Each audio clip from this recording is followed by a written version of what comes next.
بسم اللہ الرحمن الرحیم۔ السلام علیکم۔ آج کی سچی کہانی۔ میرا تعلق سندھ کے شہر لاڑکانہ سے ہے۔ میں کراچی کی ایک پرائیویٹ یونیورسٹی میں نوکری کرتا ہوں۔ مجھے یونیورسٹی کی طرف سے یونیورسٹی کے گراؤنڈ کے ایک کونے میں چھوٹا سا کمرہ دیا ہوا ہے، جس کی چھت ٹین کی چادروں کی تھی۔ یہ 2017 کی بات ہے۔ بقرہ عید آنے والی تھی۔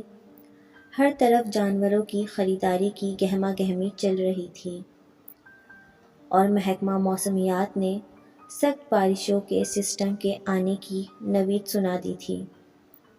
بارشوں کا سلسلہ شروع ہو چکا تھا۔ اس رات زوروں کی بارش ہو رہی تھی۔ ایسی بارش میں نے کراچی میں کئی عرصے بعد دیکھی تھی۔ بادل خوب گرج رہے تھے اور بلا کی بجلی چمک رہی تھی۔ آدھی رات کا وقت تھا۔ میں اپنے کمرے میں سویا ہوا تھا کہ اچانک موسلا دھار بارش کی وجہ سے میرے کمرے کی چھت سے تیز پانی ٹپکنا شروع ہو گیا، جو کہ سیدھا میرے بستر پر آ کر گر رہا تھا۔ میں بہت پریشان ہوا کہ آدھی رات کو اب کہاں جاؤں گا، کہ اچانک میرے ذہن میں سامنے والے کمرے کا خیال آیا، جس کی چھت RCC کی تھی۔ وہ کمرہ یونیورسٹی والوں کا اسٹور روم تھا، جو کہ کچھ دن پہلے ہی خالی ہوا تھا، اور اس میں تالا بھی نہیں لگا ہوا تھا۔ سامنے والا کمرہ تھا تو بہت ہی چھوٹا، جس میں بمشکل ایک چارپائی ہی آ سکتی تھی، پر رات گزارنے کے لیے کافی تھا۔ میں نے فیصلہ کیا کہ آج کی رات اس کمرے میں گزار لیتا ہوں۔ یہ سوچ کر میں نے اپنا بوریا بستر اٹھایا اور اس کمرے کی طرف چل پڑا۔ کیونکہ کمرے کے دروازے پر تالا نہیں لگا ہوا تھا، میں نے بآسانی کنڈی کھولی اور کمرے کے اندر داخل ہو گیا۔ اندر جا کر میں نے کمرے کا بغور جائزہ لیا۔ کمرے میں کہیں سے بھی پانی نہیں آ رہا تھا۔ اس کمرے میں ایک چارپائی بھی پڑی ہوئی تھی، جس پر میں نے اپنی چادر بچھائی اور اپنا پرس اور موبائل سائیڈ میں رکھا اور لیٹ کر سو گیا۔ مجھے سوتے ہوئے 1 ڈیڑھ گھنٹہ ہو گیا تھا۔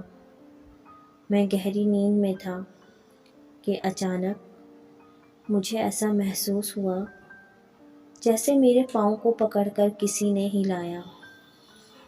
میں گہری نیند میں ہونے کی وجہ سے نہ اٹھا۔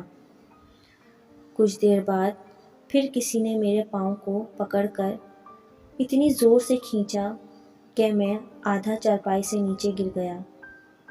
میں گھبرا کر اٹھا تو کیا دیکھا کہ میرے سامنے 2 روشنی کے ہیولے کھڑے ہوئے ہیں، جن کا قد تقریباً 3 فٹ تھا۔ چہرہ جلتی ہوئی آگ کی طرح تھا اور آنکھیں سرخ تھیں۔ وہ میری چارپائی کے بالکل سرہانے کھڑے ہوئے تھے۔ گھبراہٹ میں میرے منہ سے نکلا، کیا ہوا؟ تو انہوں نے کہا، یہاں سے ہٹو، یہاں ہم سوئیں گے۔ ان کی آواز پتلی، باریک اور گونجتی ہوئی تھی، جیسے کسی پرانے ریڈیو پر کارٹون چل رہے ہوں۔ میں خاصا مضبوط اعصاب کا مالک تھا، اس لیے زیادہ گھبرایا نہیں، بلکہ کہا، میں کہاں سوؤں گا؟ اور یہ کہتا ہوا اپنا پرس اور موبائل اٹھایا اور واپس اپنے کمرے کی طرف چل پڑا۔ اپنے کمرے میں آ کر میں نے خدا کا شکر ادا کیا کہ انہوں نے مجھے کوئی نقصان نہیں پہنچایا۔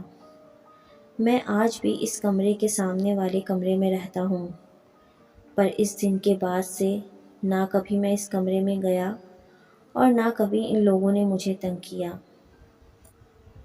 امید کرتی ہوں آپ کو میری یہ سچی کہانی بے حد پسند آئی ہوگی۔